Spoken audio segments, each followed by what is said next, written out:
Ada hal yang menarik tentang manusia. Kita bisa berkomunikasi tanpa harus mengucapkan satu kata pun. Bahkan seringkali, tubuh justru lebih jujur daripada mulut. Di balik senyum yang terlihat ramah, ada saja tanda-tanda kecil yang sebenarnya sedang berusaha menutupi sesuatu. Misalnya, saat seseorang mencoba terlihat santai, tapi jarinya mengetuk meja berulang kali. Atau saat matanya bergerak terlalu cepat, seolah ingin kabur dari tatapan lawan bicara. Menariknya, banyak orang tidak sadar bahwa tubuh mereka membocorkan informasi yang berlawanan dengan ucapan. Inilah yang sering terjadi ketika seseorang sedang berbohong.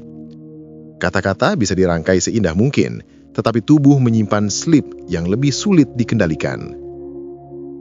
Pertanyaannya, bagaimana cara tubuh memberitahu bahwa ucapan seseorang mungkin tidak sepenuhnya benar?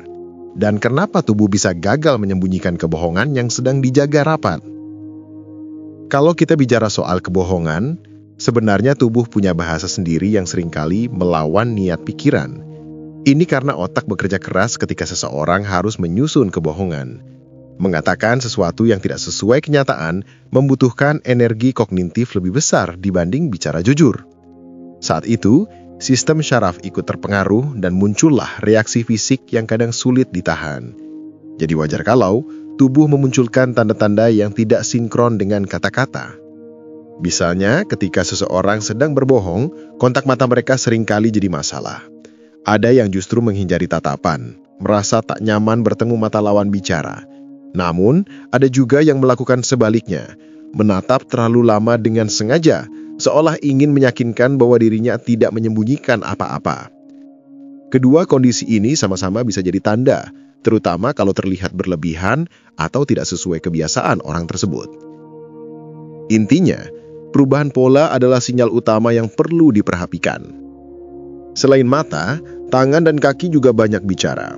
Saat seseorang tegang, jari-jarinya bisa mengetuk-ngetuk meja, meremas benda kecil, atau bahkan memainkan rambut.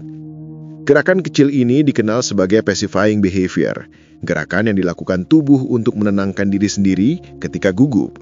Karena berbohong membuat orang merasa terancam ketahuan, tubuh secara otomatis mencari jalan keluar lewat gerakan semacam ini. Sama halnya dengan kaki yang goyah, menggoyang kursi, atau mengetuk lantai tanpa sadar. Semuanya adalah luapan ketegangan yang susah dikendalikan. Wajah juga menyimpan petunjuk. Ada ekspresi mikro, gerakan sangat cepat yang muncul hanya sepersekian detik sebelum wajah kembali normal. Misalnya bibir yang bergerak kaku saat dipaksa tersenyum, atau alis yang menegang sebentar, lalu kembali rileks. Gerakan cepat seperti ini sulit dipalsukan karena muncul langsung dari reaksi otak emosional. Bahkan orang yang sudah berlatih pun sering kecolongan, karena butuh koordinasi luar biasa untuk menutupinya. Menariknya, suara pun tak lepas dari perubahan. Saat seseorang berbohong, nada suara bisa sedikit lebih tinggi atau terdengar kering karena mulut menjadi lebih cepat kering. Detak jantung yang meningkat membuat pernapasan berubah, sehingga kalimat bisa jadi lebih pendek dan tidak stabil. Ada juga yang justru berbicara terlalu banyak, berusaha menutupi kebohongan dengan detil berlebihan. Atau sebaliknya, jawaban jadi sangat singkat seakan ingin segera menutup percakapan. Keduanya bisa menjadi petunjuk kalau ada sesuatu yang tidak sinkron antara kata dan kenyataan. Hal lain yang sering muncul adalah keterlambatan dalam menjawab. Saat seseorang ditanya sesuatu, orang jujur biasanya langsung menjawab, karena otak hanya perlu mengakses memori nyata. Tapi kalau berbohong, otak harus menyusun cerita, memastikan detil masuk akal, dan memeriksa konsistensi. Proses itu membuat jawaban kadang sedikit terlambat, atau justru muncul terlalu cepat seolah sudah disediakan. Lagi-lagi, ketidakwajaran dalam tempo jadi bahan bacaan penting dalam bahasa tubuh. Namun yang paling penting sebenarnya bukan hanya mengenali tanda-tanda tunggal, melainkan melihat pola. Satu orang bisa saja sering menghindari tatapan meski jujur, atau punya kebiasaan menggoyangkan kaki tanpa alasan. Itulah kenapa konteks sangat penting. Bahasa tubuh sebagai indikator kebohongan bekerja paling efektif kalau dibandingkan dengan baseline atau kebiasaan normal seseorang. Misalnya jika biasanya seseorang santai saat bercerita, tapi kali ini terlihat kaku, suara bergetar, dan tangannya sibuk memegang benda di meja, barulah tanda-tanda itu punya arti lebih besar. Tubuh manusia memang luar biasa dalam memproses emosi. Begitu muncul rasa takut ketahuan, sistem limbik di otak memicu reaksi otomatis. Wajah, tangan, pernapasan, bahkan keringat, semuanya bisa ikut terlibat. Itu sebabnya orang yang sedang berbohong kadang mengusap wajah atau leher lebih sering, karena aliran darah meningkat dan muncul sensasi panas. Tindakan menyentuh wajah ini menjadi mekanisme pelepasan ketegangan. Sekilas terlihat wajar, tapi kalau terlalu sering dilakukan saat topik tertentu dibahas, bisa jadi sinyal menarik. Tapi ada juga sisi menarik lain. Orang yang mahir berbohong justru berusaha menahan semua gerakan agar terlihat tenang. Namun ketenangannya terlalu dipaksakan justru terasa aneh. Tubuh seolah beku, tidak ada gerakan kecil sama sekali. Padahal orang normal biasanya melakukan banyak micro movement saat ngobrol. Entah itu mengangguk, menggerakkan tangan, atau sekedar merubah posisi duduk. Kaku berlebihan bisa jadi sama mencurigakannya dengan gelisah berlebihan. Pada akhirnya, bahasa tubuh bukanlah alat deteksi mutlak.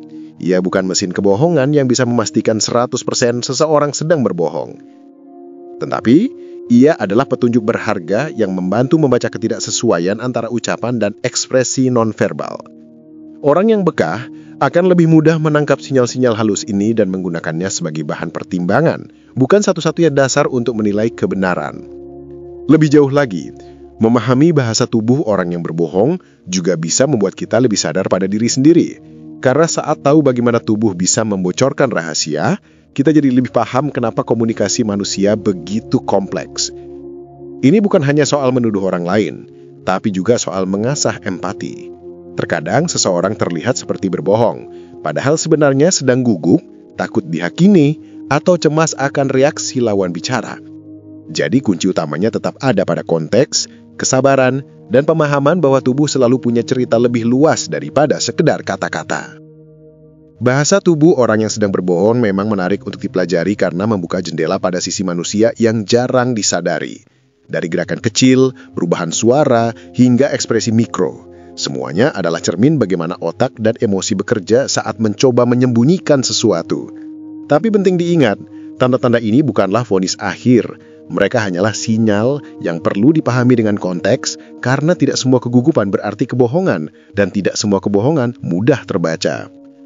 Justru di sanalah letak keindahan memahami bahasa tubuh. Kita belajar lebih peka, tidak terburu-buru menilai, dan membuka ruang empati yang lebih luas.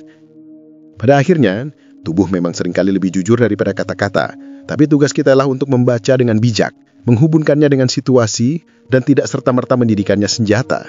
Karena komunikasi manusia bukan hanya soal benar atau salah, tapi juga tentang memahami kompleksitas yang ada di balik setiap interaksi.